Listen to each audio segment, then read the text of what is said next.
Welcome to Get After It with Nashy, brought to you by Ace Property Management and Sales. Speaker, I can hear you loud and clear. How are you? What's happening, big fella? I'm fine. I'm good. Apologies. I don't know this South Africa time. I did this with Sean Fitzpatrick, so I'm going to take the blame for this. When Sean Fitzpatrick was on, I was a day late, but we got the times right. But he phoned me. He was like, Nashy, I'm ready to go. I was like, nah, Sean, it's tomorrow. He's like, no, Nashy, I'm in New Zealand. So I'll take the blame on this. So apologies. My time zones for where we are. Now we're even. We're even. We even, yeah. So yeah, I'm sorry. I messed up last week with you. So sorry. We're even. No, I'm very well. Thank you for joining me. I appreciate it. It's one of these. Listen, if you hear it's raining and it's a bit of thunder. And I made myself a little office in my garage underneath my house. So if you hear thunder, it's a bit rainier. Oh, I get it. No, it's a pleasure to have you on the show, and I think the timing's right, because obviously South Africa are over here in the British Isles at the moment, and they had a close win yesterday against Wales. Did you watch that game? Did you catch it? I did. I was probably 5 beers down when the game came around last night. I really enjoyed it. That's a good victory for us. I want to say we haven't had a victory there since 2003, but it was quite a long time. So for us, it's a nice victory. It's a beautiful victory. And I thought the guys played pretty solid. I mean, we can always talk about people. I mean, back home, people are we're happy that we win, but we're not happy with the way we play. People want the Springboks to play like the All Blacks. They want them to play in a fancy way. But I don't know, man. I don't think that's our style. I don't know. No, it's an interesting thing. It's interesting you say that, but I think anybody, put it this way, wherever Scotland go, if we get a win, we'll take it. We want to play well. We want to see the systems working, but if we get a win on the road, we'll take it. But I think South Africa, you're at such a stage now, World Cup champions, you win the Lions Tour, you're on a great run, such a strong team, that you actually want to see a performance. You want to see domination. You want to see interesting play. Well, I don't, the All Blacks do their thing. South Africa are clearly capable of that. When you see Mapimpi going down the flanks, taking the offload off Etibets, there is some flair and some flashy rugby there. But how you guys just grind out wins. See, for me, the thing is, Nashy, it's I look at it this way. I'm not saying we can't play like New Zealand, but New Zealand, the culture, the rugby culture, the way they start playing when they're younger, I almost want to always say that the influence of the island kids, the style they play, it's different to anyone. It's different to anyone. No one can try and play like the All Blacks. You can try, but I doubt whether right now, there's someone that can pull off what they do, the way they play. So let them play that beautiful style. Let us be in awe of that. I mean, I'm in awe of the way that the New Zealanders play. But I get sometimes agitated with my own countrymen, where they want us to play like the New Zealanders. Yeah, man. I mean, look at our scrum yesterday. Look at the way the forwards played the drive. It's not pretty. It isn't pretty. It's fucking ugly. But we demolished them, and that is the only reason why we won yesterday. So yeah, people are a bit split here on that thing. But I mean, yeah, I like to win. I don't really care about how we win. I like to win. Now, is it the only reason that you win? What about that crazy person that ran on the pitch? Did you see that at the end? Oh my God. Listen, do you I think you're too young. I played for the Springboks. I am not too young. I'm not too young. That's why I've brought this up. I'm 37, but you and Richie McCaw took that guy down. Yes. Tell us that story. When I saw it last night, I remembered that day, Richie and I. Well, I mean, I played lock for the Springboks that day, and I'll never, in Durban, my home crowd here, and we were in the scrum, and I was looking at the scrum off on the right here to feed the ball, and the next thing, pair of blue jeans just flattened the ref out of the vision. So yeah, I jumped up, and by the time I got there, Richie was already there, and we just took him obviously off the referee. He did get up with a bloody nose, so there was some action in the bottom of the rug there. So yeah, I felt sorry for Wales last night, because I mean you can analyze any way you want now, but that was a try.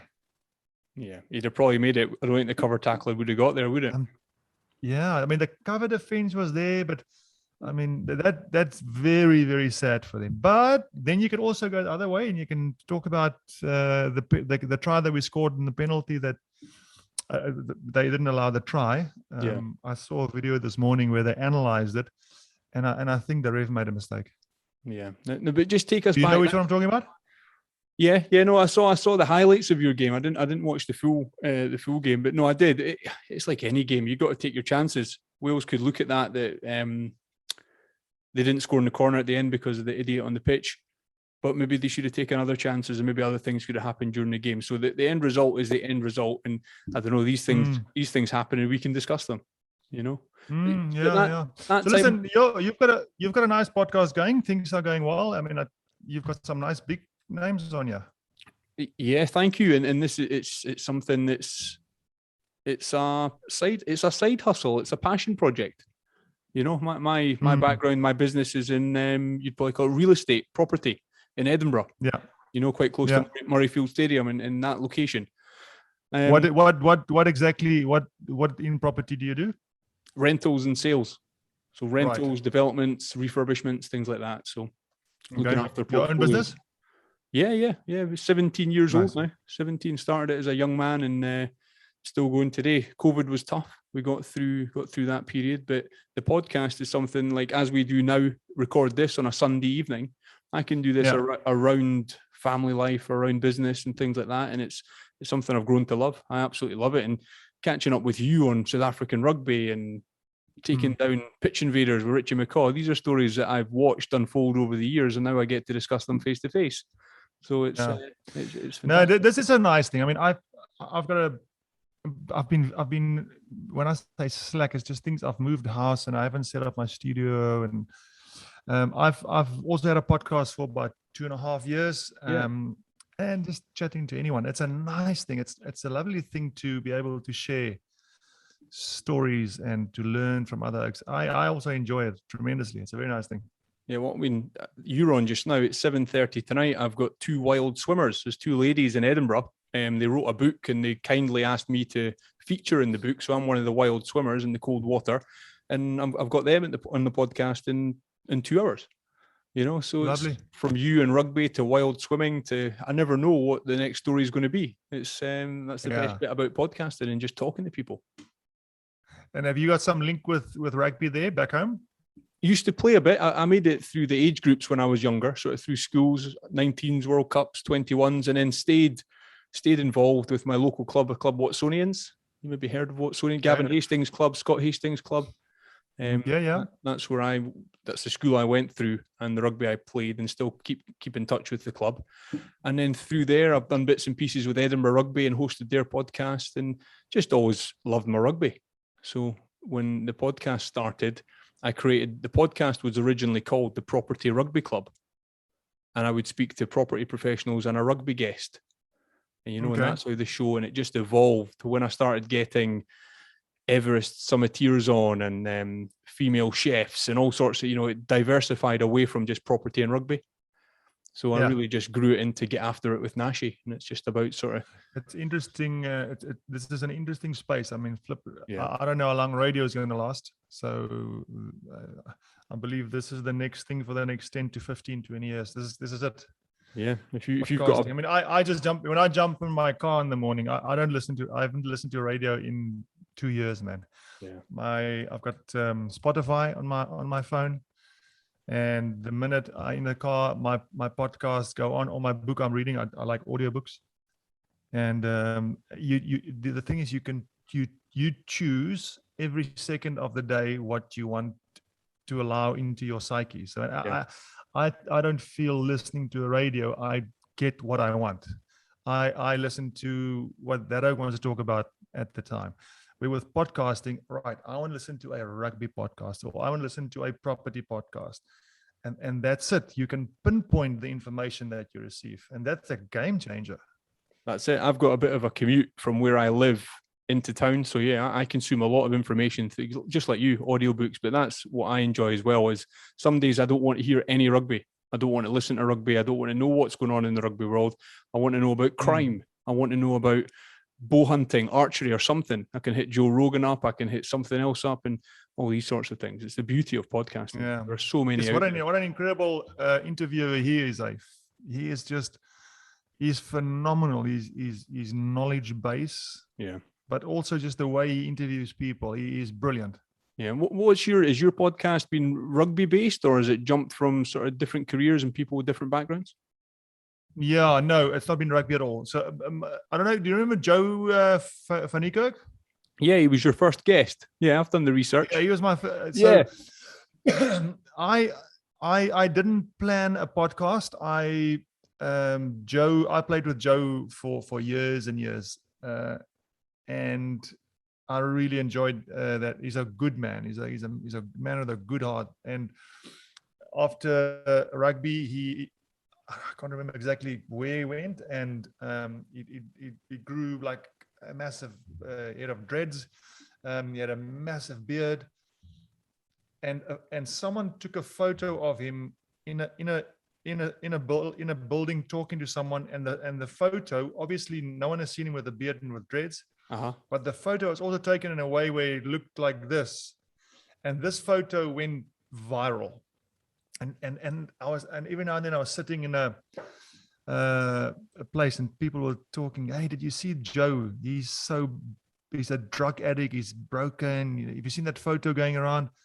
And I was thinking, man, what are these guys talking about? And I thought, let me get hold of him. So I just started phoning around mates. Who do you know? Does everyone still know Joe? And eventually, so I got someone. Yeah, here's his number, and I WhatsApped him. I said, "But you're right." He said, "Yeah, what do you mean?" I said, "No, I heard that some story." He said, "No," he said, AJ, it's all rubbish. I am in an incredible space in Puerto Rico. I'm running a lifestyle center. I'm helping people. I said, "Really?" I said, "Bullshit. Let's do like a thing. Let's do a podcast." I heard about podcasts, and I quickly set up a thing with Zoom that day, and that's literally how it started. He was my first guest on my podcast, so that's how I started. It's the same. A similar story to me is that I hadn't really consumed many podcasts when I recorded my first one. I wasn't that much in the space, and I'm fortunate, as I mentioned. I think it was Scott Hastings at the time, who is an older member of the club that I play at, Watsonians. But I phoned them and said, I want to do a rugby podcast and a property podcast. Will you come on the show? And he said yes.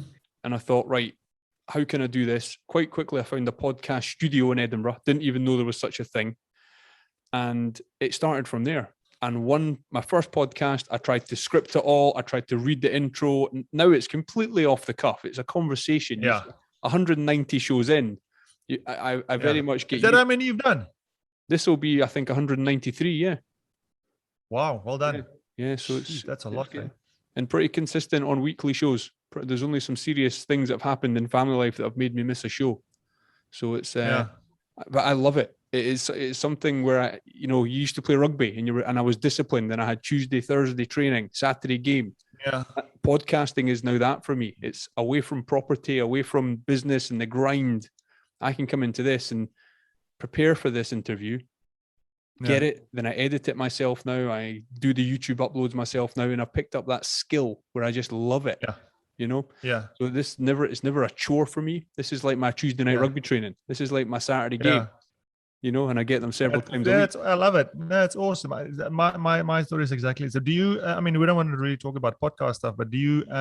You just got a computer with your mic, and an editing system. Yep, the editing system is very basic. Nothing's overly elaborated. I don't have those skills. I'm fortunate enough that I do have some friends or AJ, and I tell them, people must know this. I interview people that maybe do things that I want to do. If someone's got a big podcast, I'll interview them. I'll reach out and find out, how did you do it? How did you do that? If Yeah. someone's got really good editing skills, I'll interview them and bring them on the show, and I'll speak to them. I love it. But then after, Exactly. but then the beauty of what happens is then after a show, a friendship's built.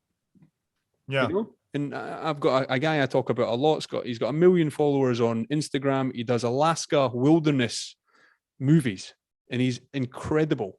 I brought him on the show. I now keep in touch with the guy, you know. Amazing. And there's things that go on there that I can message him and get a hint or a bit of advice on an editing tool or something I should use, or how do I get that sound to be in. The people help, you know, and that's what the world needs. And COVID has forced my show online. I would never have thought before COVID that I would get a podcast with you on Zoom. Didn't do it. Everyone I had on would be in my studio in Edinburgh. Right. So this is completely... So your first ones were like face to face? Face to face, all Edinburgh-based interviews. Only sound? Yeah, sound. Never did video. Right. COVID's brought my YouTube channel on. It's brought everything on. Definitely, because I had to come home. I'm currently, I'm talking to the people at SA Rugby.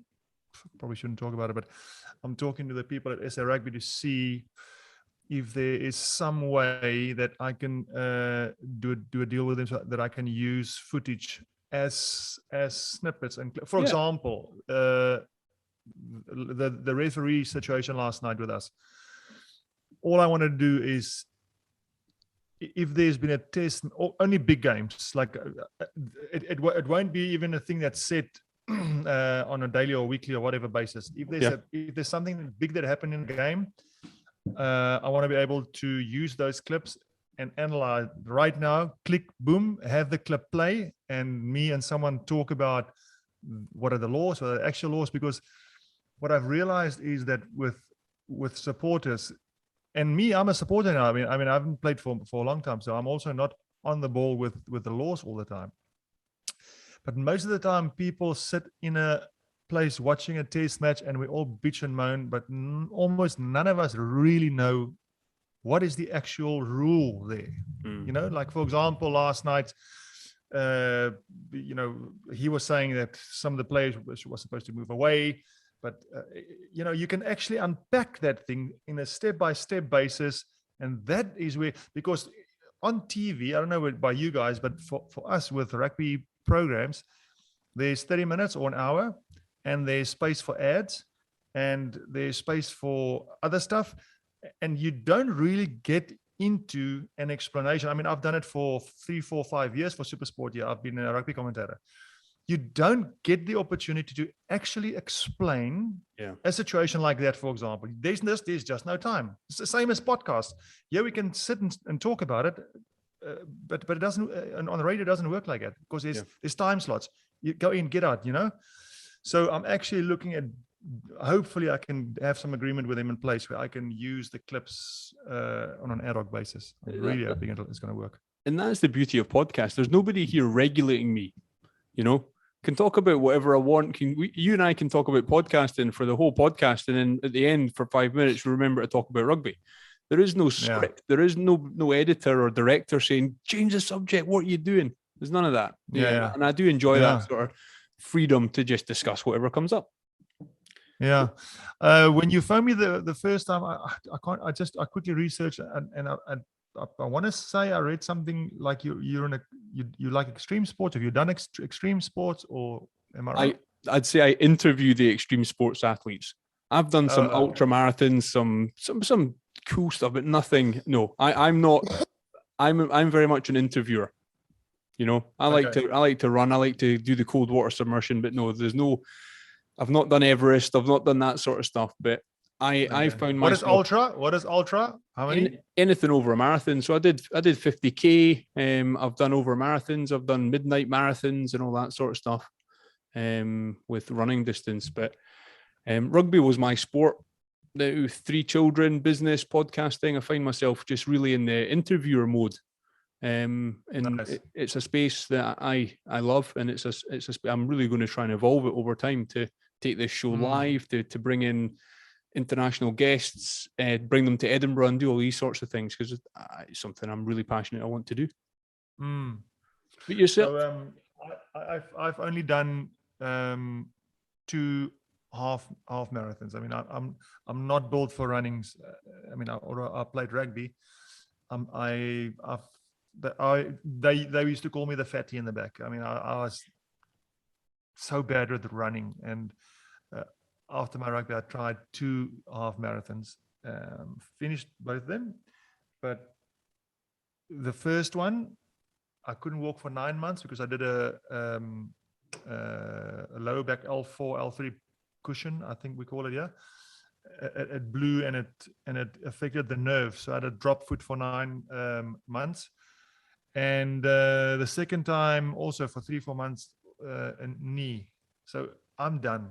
I will not run another half marathon. I will not another marathon. Nothing. That's me. I'm finished with that stuff.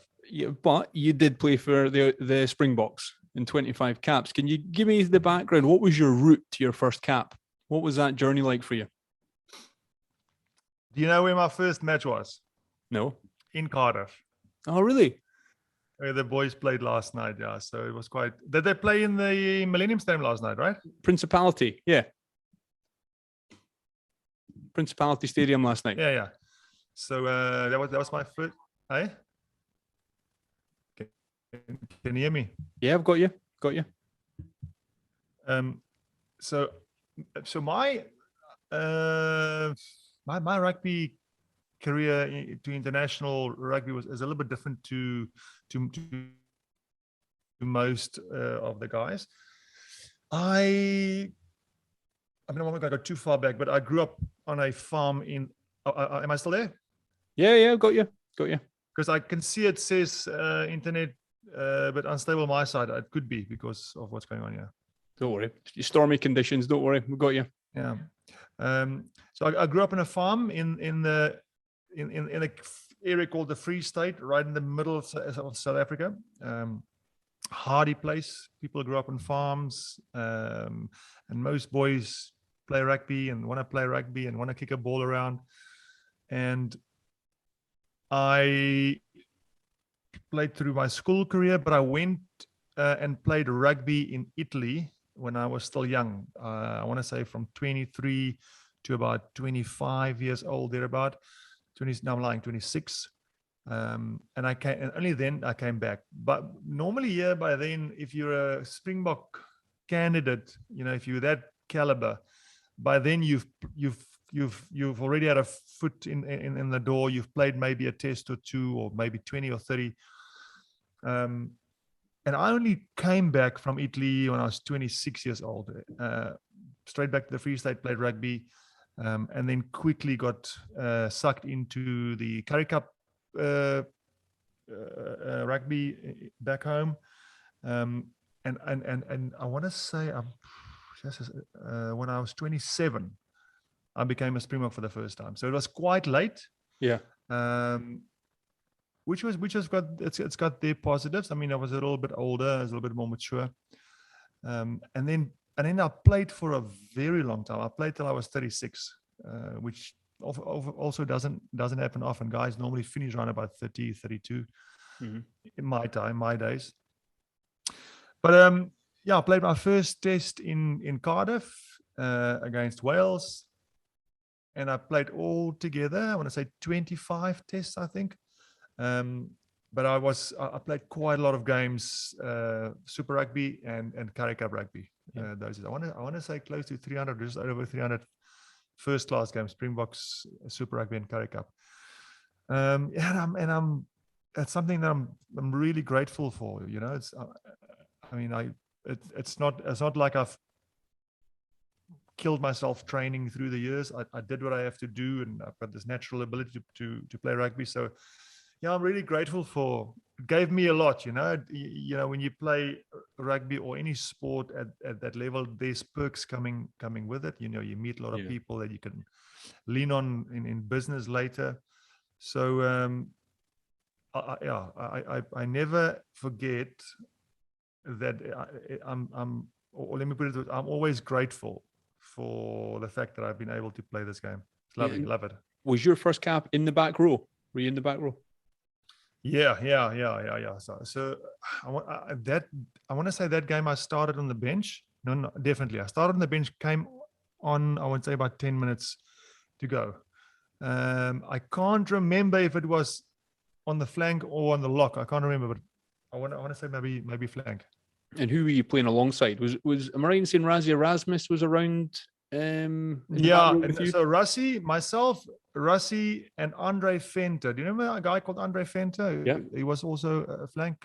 Yeah. We were the loose forwards for the Free State for the first 2 years. When I came back from Italy, they were my loose forward partners. Mm-hmm. And I, Nashy, I can't remember who the loose forwards were that game. I do remember clearly US van der Westhuizen being the scrum half in my opening match. He was my scrum half, but I can't remember the loose forwards, man, for the life of me. What are your memories of Just with the caliber of the man and the way he played the game? Yeah, good. I mean, he was maybe a year older than me, I think, maybe, if I'm not mistaken. Yeah, I think maybe a year or two older than me. So there wasn't a big difference in age between us. But he started playing Springboks when he was, I want to say 20 or 19, I can't remember, young. And obviously played 95 rugby. So by the time I started playing with him, he was like an old soul.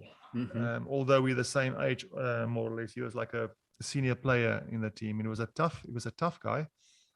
I mean, I remember seeing him breaking a pool stick. You know, I come from the day where guys still got given a proper hiding when they have their first test match. And I'll never remember seeing US breaking a pool cube on a guy's ass. So yeah, he was a hard player. But he was a tough guy. And I remember actually getting to know him a little bit better after rugby, and after rugby with a few trips with the rugby legends, I got to know him a little bit better.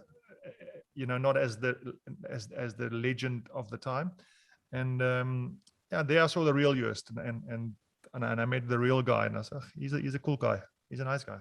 Yeah, an incredible player, and you know, when I was growing up in the era that he was playing, he's a legend, isn't he? He's a legend that left us too soon, but an incredible player. We touched there on Rassie, and obviously very well known these days, known well from his playing days, but maybe even more a bit now from certain videos he put out through the Lions tour and thing. But what was he like before he became a coach, and that? What was he like on the pitch? Yeah, so Rassie was man, that guy was ahead of his time as a loose forward because he was smaller. We were all close to 2 meters, 115 kilograms. Rassie was small compared to us, but he had an incredible skill, sidestep. Just the way he saw the game, different to us, was just incredible. I remember him and Van der Swanepoel, who was our scrum half, also played for the Springboks. I mean, they had incredible little moves that they would do, and Rassie was the brainchild of these little moves, and he was a loose forward, and loose forwards was supposed to clean rucks and run hard at guys, not do all those fancy things. And he was, I mean, I remember playing thinking, this guy, you know, he sees things differently to what I see it in a good way. Yeah. And even then, I mean, remember then we recorded a game on VHS. Fuck, I feel so old talking about this. We played a game, and then we recorded the game, and then after, on a Monday, you would watch the game on a VHS. So you would watch them, stop, pause, rewind a little bit. And even then, as a player, Rassie would run the analytics of the game. We had a coach, but I mean, Rassie really was doing everything, and he was still playing. So from then, he was different to all of the rest. He saw it from a coach's point of view, and then I obviously left. But he then took over straight from his playing days. He took over the coaching of the Free State, and I don't know if have you ever seen the stories about him having the signs? He was sitting on top of the stadium and calling the signs. Do you know the story? No. What happened? So, I mean, in a rugby team, you've got a captain, vice captain, maybe someone in the back that calls the moves, right? Okay, we're doing a 2-man line out. We jump there. We're running the midfield and we play the loose forwards around. There's a call for everything. Yeah. And Rassie took over a young team. This is from what I understood. He took over quite a young team. And he felt like it would be better for him to call the moves. Now, out of the blue, unheard of, he placed himself on top of the stadium. Field Stadium is a tall stadium. He sat himself on top of the stadium, and he had different colored big cards, red, blue, whatever it was. I can't remember. And each call or each move had a color or 2 colors or whatever. I can't remember exactly what it was. Yeah. And every time there was a breakdown, the whole team would look up to the and Rassie would he would lift a color. And that was the stuff that no one would do. And he did all these things that were way out of the comfort of everyone else, and it worked. Yeah. He became an amazing coach. He's still, he's one of definitely our best coach in our country. And so he's always been a little bit different and against the grain, but that's what makes him such a good coach. But the biggest thing for me with Rassie is, I played with him, and then I played under him for my last year when I played for Western Province. Just before I retired, I did 1 year in Cape Town. Rassie said, "Come do 1 season for my team. I've got a few young guys here," and there I've seen that. He's a coach, but he's still just a player. He's got this incredible ability to analyze.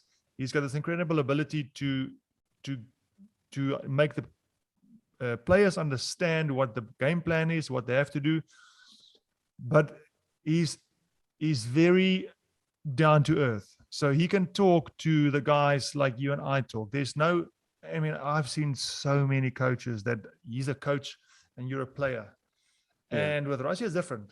He's just there with the boys. He's got value to add in what he can do, but he's just one of the boys. And I almost I got the feeling with him that, or with most coaches before, coaches would normally have, if you've got a team of 40 players, maybe 10 or 15 of them like the coach, the others don't like him, right? Because there's always guys on the fringes that don't play, and it's hard to get those guys to like the coach. With Rassie, I felt it differently. If there's 40 guys, I'd say 35 of the guys will like him, and that's a special talent to have. To be able to be analytical, be a visionary, have that ability to transfer your knowledge in a way that everyone understands. And also with South Africa, we've got different cultures. You need to be able to speak to every different culture in a way that he or she understands. So we've got all those challenges, and he's really good like that. For me, he covers all those bases. What are your memories? And I doubt it will be as extreme now. And you mentioned Jus van der Vestes and breaking snooker cues and things like that. When I played rugby and South Africans would come and play for our team, the initiations would go up a level. The beer drinking would go up a level. What are your memories of that culture when you were playing? Because we used to have a guy in our team called Rory Duncan. He played quite a lot. Yes, I know. Do you know Rory? But he played in Bloemfontein, where I came from. Yeah. And Rory came over and played for my team, Watsonians, for many years. I still keep in touch. I keep in touch with him to this day. I'm sure he's been in Tokyo and Japan and all sorts of things. But I'll never forget when he first arrived. We had a pig on the barbecue on the spit. In his initiation, I think he gave himself his own initiation. He took the pig's head off the spit once it was all cooked and downed the pint through it. Quite extreme when there was this 6'5", 18, 20-year-old stone South African sort of leading the charge, and we just sort of thought, we'll follow that guy. We'll follow that guy into battle. Yeah. What are your memories of initiations and things like that? Because the South Africans always raised the level. Yeah. So unfortunately, look, I think it was maybe good in the day. It was maybe good then, but I looking back now, it was physical at times, initiation in the teams that I played in. I cannot even think if nowadays, if someone had to, I mean, people are going to believe if I say that if someone had to get an initiation now, the way that we did, there will be people in jail. They will put you in jail. It'll be abuse. It will be abuse. I know what you mean. No lie. I remember. Careful. No. I don't know. I remember getting. I don't know what we call it. We called it a buckwind, where you bend over and the team comes past with a flat hand and they just do on your one bum, on your left bum or your right bum.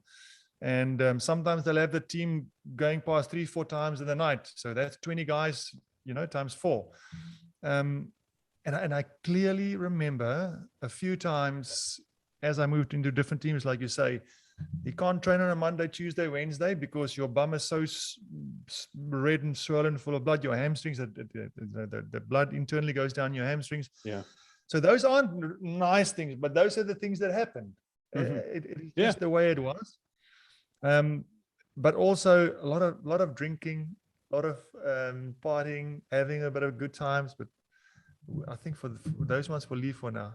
Not talk too much. Yeah, I know. I've asked many a rugby player, and I know the answer. There's things that go on in rugby clubs that stay in rugby clubs. But yeah, the South Africans, they enjoyed a beer. There was some, as I say, the levels were raised, but the rugby was raised as well. Every time the South Africans came, joined the team, whether it be back rows, wingers, fullbacks, whatever came over. And Rory Duncan is by far the standout of players that came to the Watsonians Rugby Club. He was an incredible player, great player. I was talking to my missus in the weekend. I love a wine. I love a glass, 3-4 glasses of wine, dinner.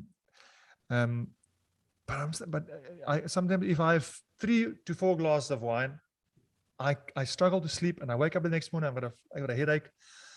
And I said to her, I tell you what, in the day, we would drink 7-8 glasses of wine, 3 tequilas, 2 beers, go to bed 3 o'clock in the morning and be okay 8 o'clock, and still sometimes have to train because we were on tour. And I said, again, I'm feeling so flippin' old these days. Yeah, that's old age, isn't it? That's old age. Wine and I feel like an old man. But just picking up there on the players, some of the great players you played with, but against, and we mentioned Richie McCaw earlier. What was it like scrumming down against Richie McCaw and being up against him and your job to keep him at bay? Richie was a good player. I actually saw a video on YouTube a few weeks ago, and they had an interview, and they went over his like a notebook that he did before every game, and it wasn't a lot, but he had like a beautiful writing on a beautiful notepad, and point 1, be present. I'm making this up, right? Yeah. Be present. Point 2, focus on this X, Y, Z. And I was so impressed. I was thinking, I've never done that. I've never done anything like that. That's flipping incredible. I actually felt like a bad idiot. I said, shit, why didn't I never do that? Writing stuff down. I mean, now these days I write down most things, and I when I write it down, I can see it. I ponder over it. And I thought, fuck, you know what? I was such a young lighty, and but he also was a young lighty, and he can think about that. Anyway,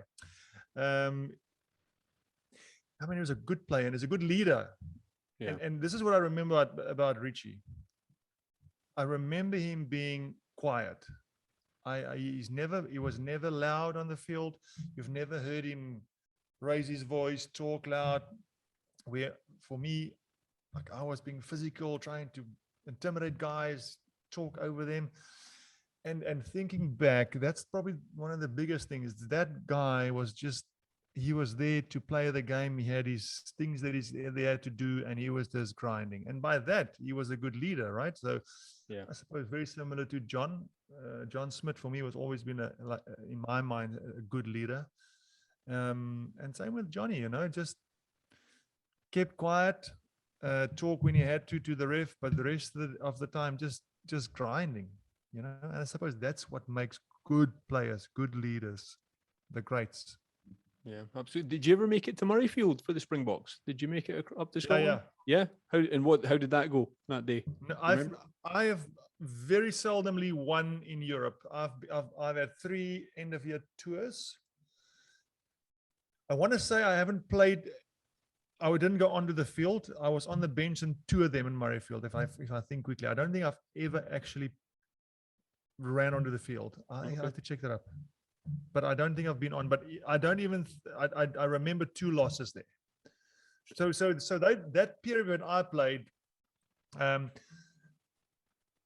we weren't that strong a Springbok side. Not as good as these guys now. We were winning games, but mainly back home. We would win a few in New Zealand, Australia. But I remember struggling. The one tour was Harry Viljoen. He was our coach. I don't know if you remember a guy called Harry Viljoen. No. He was our coach, and also a guy way ahead of his time. He was a very, very successful business, one of South Africa's better businessmen, and he brought the business way of leading in. So he came in and he just employed 3 or 4 of the best coaches in South Africa, each one to look after a department, but it just didn't work. There were too many strong characters there. It was a tough time of South African rugby. So I was part of that. So most of the times that I've been overseas in Europe at the end of year tour, which we call the end of year tour, we were struggling.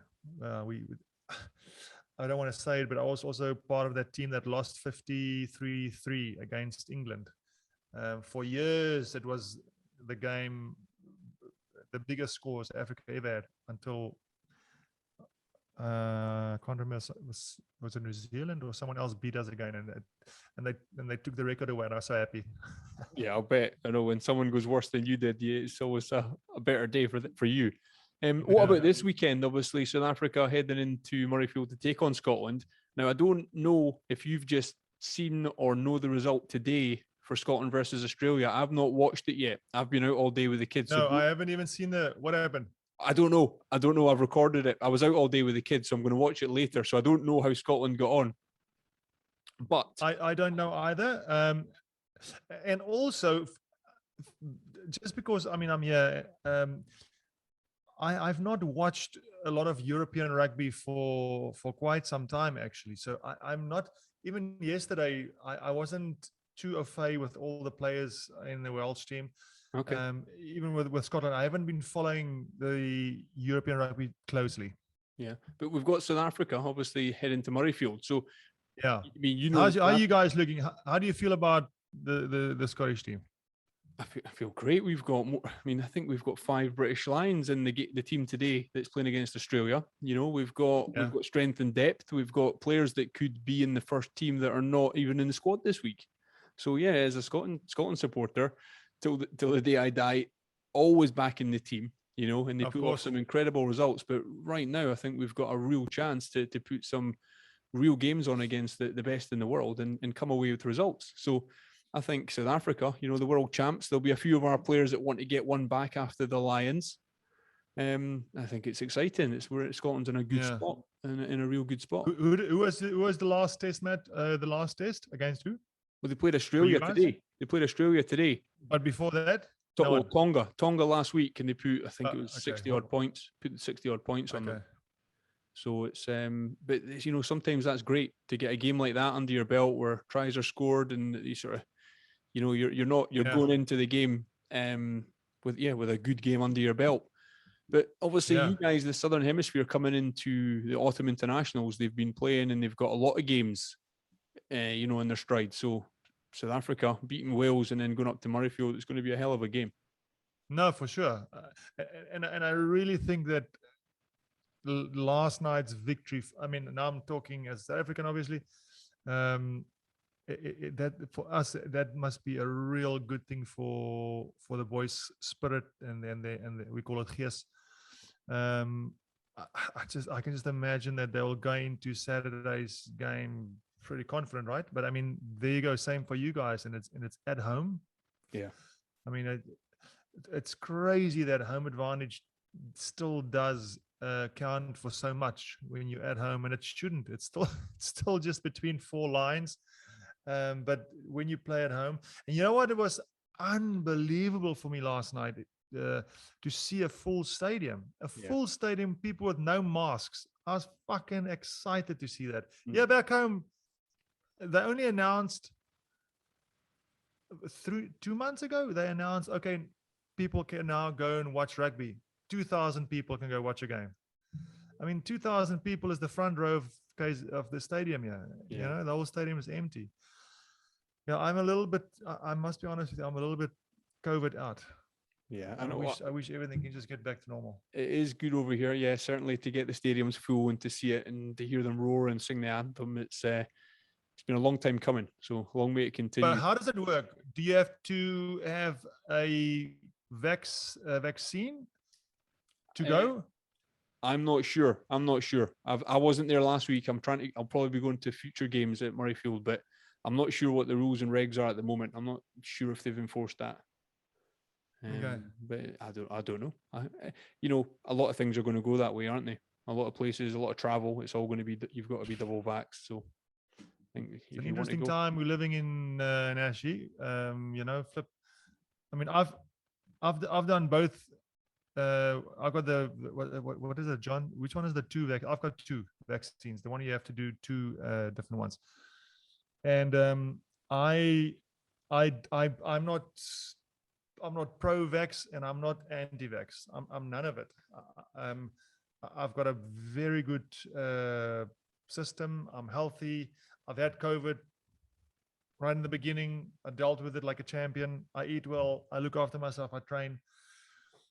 But man, the more and more I look at this thing, and back home now, if you, my missus works in a hospital, and she had the vaccine, the one I want to say that's a Johnson & Johnson. She had the Johnson & Johnson one. I still wasn't living with her at the time, and she had it that afternoon. And 5 o'clock, I phoned her after work on a video call, and I looked at her, and I just realized something's not right. And the kids were lying around, and I said, I don't want to upset the kids, so I just said to her, "Are you okay?" And she just went like this. Didn't want the kids to, yeah. So I just realized, okay, but she was like a funny color, and I just jumped because I live in half an hour from her house, and I just jumped in the car, grabbed my stuff, and I drove to her. By the time I got to her, she was touching 40 degrees of a fever, like sick as you got no idea.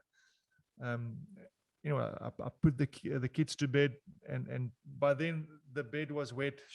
We were like this close of taking her to hospital. I mean, it was at the edge. And she just said, let's just wait another hour or so, and if it doesn't get better, we'll go. Yeah. And about an hour later, she started neutralizing a little bit, getting better.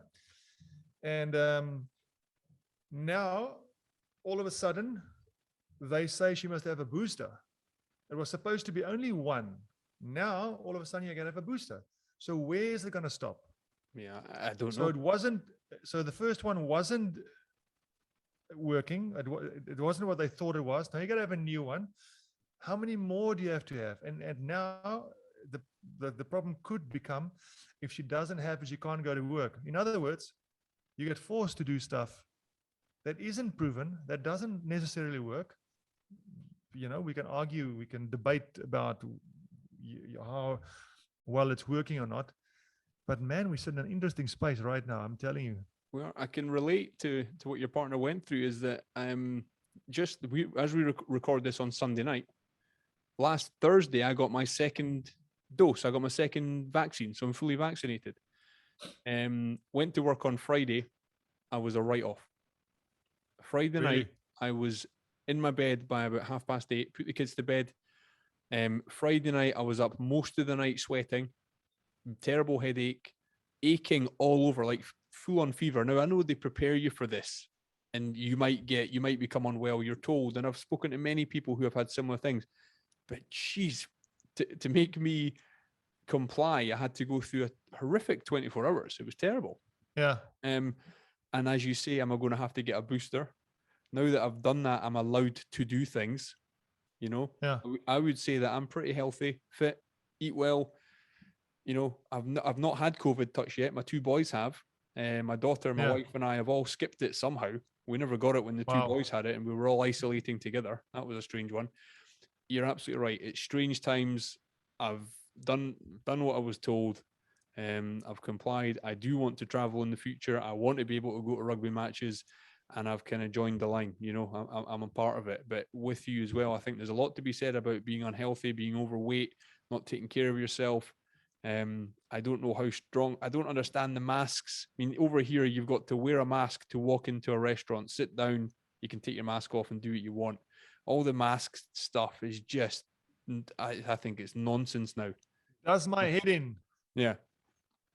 I mean, I feel so bad for the waiters and waitresses. They've got to have this mask on them. It cannot be healthy for them to have a mask on their face the whole time.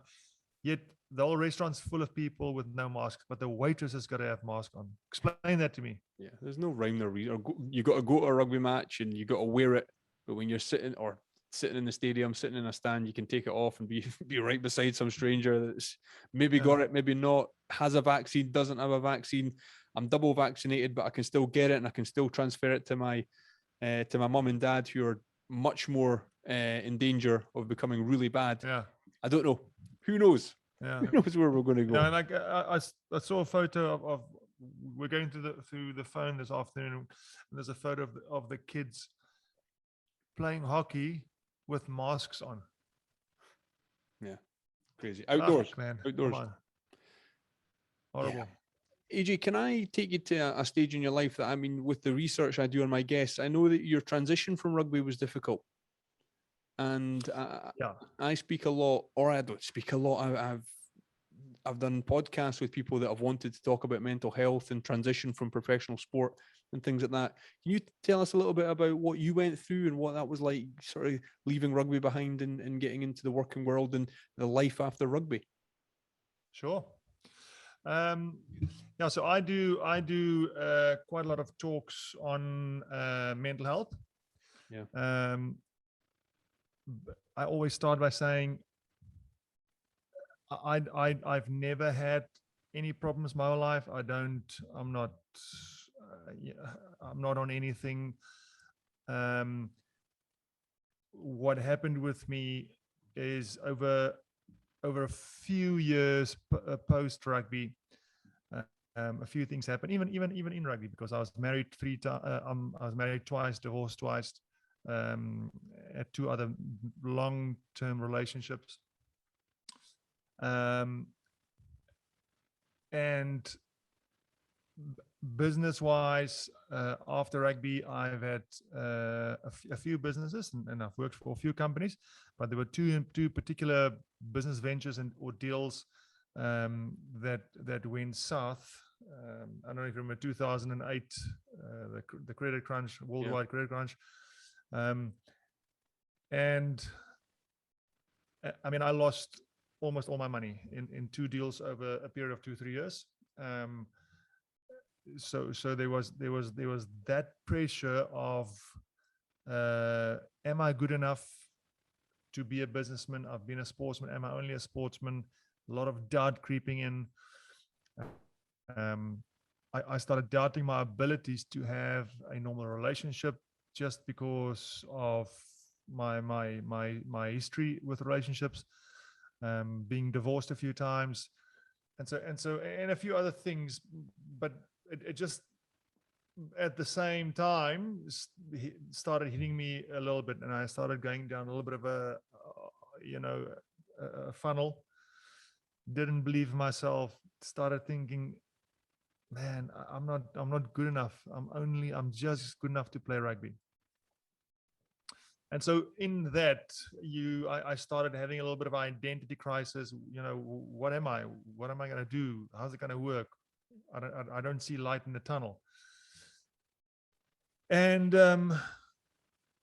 I wasn't aware of the fact that it actually was bugging me that badly. I knew I was under pressure. I knew I was struggling, to find my feet, but I didn't think I was really struggling until this one Friday that I just woke up that morning, and I mean, I thought I had the flu. I thought I was sick. Something wasn't lekker that day, and I didn't eat that day. I liked my food. I couldn't eat. The month, 2 months ahead of that, I barely slept. I couldn't sleep at night. I thought it's normal. And at about that afternoon, about 4 o'clock, I realized that if I don't get help right now, just because of physical constraint, my mind, it felt like I was pissed. It felt like I chowed mushrooms. I was really struggling, that my walls are coming into my flat, and I thought, no, there's something wrong. There's something wrong. So I phoned my doctor and I said, look, I need help. He said, explained everything, and he said, look, I think you're having an anxiety attack. He said, have you been under stress lately? And I said, look, terribly. Things are tough this side. And he was far from me, so he just said, look, I can phone you the pharmacy, and would you be able to drive there? I said, yeah, no problem. So I jumped in the car and I drove very slowly to the pharmacy, and I got the stuff, and still there, I didn't even know the tablets I had. I just want this to stop right now. And still in the pharmacy, I had a bottle of water, and I had the pill or 2 pills, I can't remember. And by the time I got back home, and half an hour later, I started feeling better. An hour later, I was perfect. And that was a Friday night. And that was the first time I've slept through the night without waking up, I want to say in a year. Okay, so actually, so this thing it's been coming for a long time. It's been coming for more than a year that I've been so stressed. So you can actually sleep through. Had a fabulous Saturday night. I had, again, the same, whatever, a pill or 2, slept through again. And then that Sunday I woke up and I thought to myself, no, man, this thing I'm going through is not an internal problem. This is something that's brought on me with my situation, the stress. So I don't feel I should use medicine. Now, when I do my talk, I always stop here and I say, this is my story. Other people, I know that there are people out there that have to have medicine because of something that's wrong with them, or something not wrong with them. It's the wrong wording. Sorry, I'm not English. Some people need medicine, and that's fine. For me, I just knew that I don't need it. But I knew that I have to fix this problem. There's something here that needs to be fixed. And so I put the pills down that Sunday morning. I just put them, I've still got them here. This my little shrine to show that I beat them. And I just put the pills down, and immediately my anxiety was back, because now the pills were working out. And I was sitting that afternoon, Sunday, thinking, fuck, what am I going to do? I don't want to touch those tablets, but I'm going back to that Friday feeling again. And I just remembered a friend of mine that used to be the Sharks, it's like a psychologist, and he lived in London. And I thought, let me phone him, because also he's over there, he's not here. So if I can tell him the stories, no one will know, because I'm, something you don't talk about. I'm ashamed of this thing. And I contacted him on Facebook, and I got a hold of him the next day, and he said to me, look, man, I can only speak to you on Wednesday. I'm somewhere in Eastern Europe doing a talk. Can I wait till then? I said, no problem. So eventually Wednesday we got together for about 2 hours online. And that was the first time that I spoke to anyone about financial pressure, all these worries about my relationships and the failure. and within an hour, he kind of put a few things in context for me, and a few things that I can work on.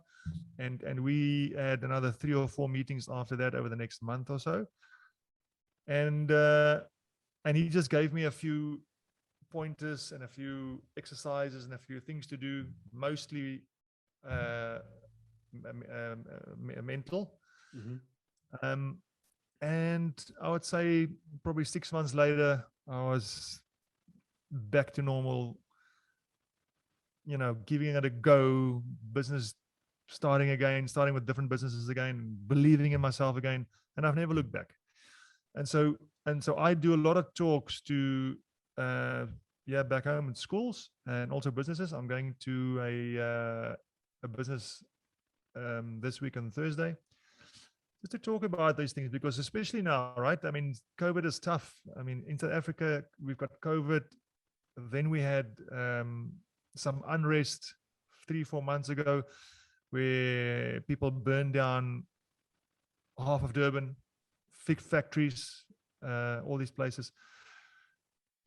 So there's a lot of people that go through all these things right now, and so my little way of acknowledging what happened to me and just trying to maybe help 1 or 2 people where I can, to say, listen, these things happen, it can happen, and this is what I did. Maybe there's something you learned from me. So that's the story. I'm very, very happy that it happened to me, but I would never ever want to go back to that place again. It's a very, very dark place where I was, where I let myself go. And I just, like, when I say I'm happy it happened to me, I'm happy because I've learned so much about me. There's that old saying that you really only learn about yourself when the chips are down.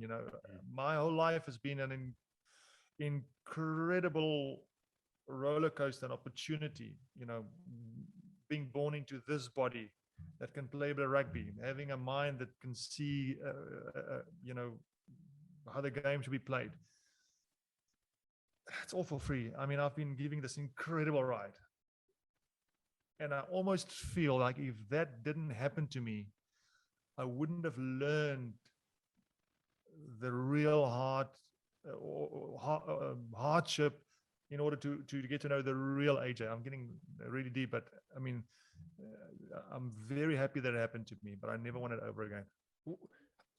How long is it you spoke to the psychologist, but when did you actually start speaking out more? When did you speak to family or friends and actually get a lot more off your chest? Because that's what, as men, we don't do that.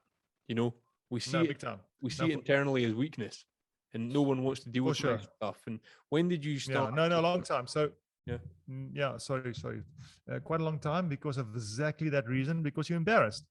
I mean, I was, as men, we see failure as weakness, or we see I'll get to other stuff now, but in especially in South Africa, maybe the same with you guys, but you need to look in charge and in control all the time. You can never look out of control. You must be in control of everything in your life. But that is not life. Life is not like that. Life is full of ups and downs, full of challenges, full of successes, full of dark places. And I want to say it almost took 1.5 to 2 years before I started talking about this. Slowly, I started talking to my friends. And then I thought to myself, I need to talk about this in talks. I need to talk to people about this. This is the only way I can actually release this thing. And then I actually started writing my keynote. I had it written out. I had it ready. No one knew about it. Only myself, writing in the evenings on my book, having it there. And then I thought, I need to probably market my talk. I need to talk to someone. And then I thought, okay, I'm going to go on LinkedIn and do a little video. And I, on my phone, recorded myself for 2-3 minutes It's AJ Fenter. I had a nervous breakdown. I lost all my money, relationship, and I'm doing a talk about it. And I recorded it, and I sat on that thing for another month because I knew that the minute that I press the button, it's over, it's out. Yeah. There'll be no comeback from there, And so, am I ready to do that? Am I ready to let people know that I failed? And I think, okay, it's okay to fail, and it's okay. Maybe if I tell other people that I failed and I'm okay with it, maybe they'll be okay with it. Maybe not, but I'll give it a go. And that's it. I pressed the send button, like I said, quite a while later, year and a half later. And I've been doing quite a lot of talks to a lot of people since then. But you're right, it's a big thing for us to be vulnerable. I think the word's vulnerable. It's hard to be vulnerable. But you showing you not that it's easier for women, but women speak easier to amongst themselves. They talk easier to themselves about, this is what's worrying me at home, this is what's worrying me with my husband. For men, it's different. It's tough for us to do that, Yeah, but for a guy like you who is known in the back row of the Springboks, I mean, there's a reputation there. If you've played in the back row for the Springboks, you're a tough guy. Okay. Yeah. For you to let the barrier down and talk about what you've been through must have helped so many South Africans, but anyone like on LinkedIn. That's how we connected, was on LinkedIn. People around the world to see somebody like yourself that is willing to be vulnerable and talk about it. It helps, and I'm grateful that you speak about what you went through, because and I'm wondering, when you went into business after rugby, had you prepared for life after rugby during rugby, or was the credit crunch, obviously no one really saw that coming, and that was, a lot of people were blindsided by that, but were you ready for life after rugby without the structure that rugby gave you? No way. No one's ready. No. That's also wrong to say. I can't say that. A lot of players come out of rugby and they just slide into business and they do well. They might have the right support structures, people around them. Not that I didn't. I made mistakes. I just made mistakes. But I really think it's difficult for. And I can only talk about rugby players. I can't talk about other sports because I don't know how long they train. I don't know what their stories are. But for rugby, if you're a professional, it's hard because it is everything. It is your Monday to Sunday. It is from 7 o'clock to 6 at night. So it's pretty hard. But then again, having said that, maybe I was just a lazy bum because a lot of the guys that played with me studied, not a lot. Some guys did study and they did finish degrees afterwards. Not that that's everything, but there is ways and means. But it's hard. That first 2, 3, 4 years, I think there are very few players that come out of that straight into business and making it. I think you need to really have some special solid backup somehow around you to do that. Yeah, absolutely. And I've spoken to many a rugby player, and some of them have walked straight into the media. They've walked straight into big corporations and things like that. Others haven't known what to do, and they've had to fail quite a few times. And the more that they talk about that, it helps the younger generations sort of prepare for what's, because the other thing is you get to retire. Am I right in saying, did you retire when you wanted to retire? You weren't forced through injury, were you? Or I was forced through old age because I couldn't run with the youngsters anymore, so I had to kind of make a call. I was 36. I had no injuries. When I say no injuries, but I mean it was hard. I played on a Saturday, and then I could only really start practicing on Tuesday, Wednesday again because the body was too buggered. Yeah. All I mean though is that, okay, you knew when it was sort of coming to an end. There's so many people that have the career-ending injuries at a young age and they don't know what's going to happen next. That's a scary time for any kind of athlete. Any kind of athlete can come across that. So, for sure. I appreciate it with the story that you tell, and how brave you are, not just as a rugby player that you were, but the man now that can talk about the dark days and talk about the times of struggle, because it's going to help so many people. And I mean, it needs to be discussed more. And how is that world for you now of speaking and going and helping future generations. Do you enjoy that? Do you enjoy that sort of, the open mic and things like that? Yeah, no, absolutely. Also because public speaking has never been something that I enjoyed. I mean, not many people do, but again, I was probably lucky with rugby, where when you through the years where you play, you get interviewed with people by people a lot. You have a few interviews on television. That helps a little bit. But that's one thing. You talk about something that you talk about something that you enjoy, you've just done it, so it's not that difficult. Standing up on a stage and talking about something for 45 minutes is a big push, man. It's been a hard learning curve for me, actually. I mean, I was lucky. I had a friend of mine who's a speaker who helped me a hell of a lot. But also that has been a beautiful boundary that I've stepped over to actually, I actually learned another skill here, to do a bit of stand-up talking, so that's really cool. I do a lot of talks at schools here, which is really nice. I think South Africa, we're a beautiful country, but we've got a lot of challenges here. Kids here, I don't want to go into much detail, but I mean, I do talks at schools, and sometimes the stories that come out of the kids after the talk, when they come back to me and they say to me, listen, this is what happened to me, it breaks my heart, so that's nice. If I can do that, that's nice. And yeah, thank you. It's nice. If I talk to 100 people, if there's one guy in there that learns or feels that he's walking away a better person, that's cool for me.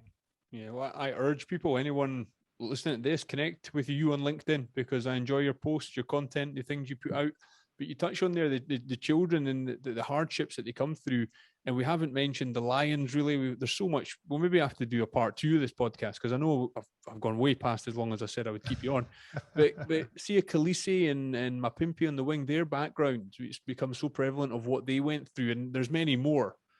But those two players now, and the sort of how they've got through the challenges they have to today, it's incredible to see these stories that they're living in front of us, these stories that are happening now. It must just give so many kids in South Africa and whoever else hears the stories hope. It's incredible. Yeah, no, it is incredible. Like those two especially. It's just very sad that back home your politician here is in the same status as a Khaleesi. Pardon me. They had the same rock star status, and unfortunately there's not enough of those good guys like Khaleesi and them. The rock stars in this country are unfortunately, I'll be careful what I say, but dangerous people. So we need more of those here. Yeah, those shining lights, they're out there, and they're going to tell their stories for many years to come and inspire many kids, and that's what we need. We need the future generations looked after. Yeah. AJ, I really appreciate your time. We've covered a lot. I find you extremely current with all these crazy people that are running onto pitches at the moment and standing with the team in the huddle, and then almost tackling Liam Williams on the wing. And you were the original guy with Richie McCaw that took down the first real sort of one that we all remember. So thank you for joining me on the podcast. Nashy, no problem, brother. Thank you. We'll maybe do it again one day. Yeah, let's do that.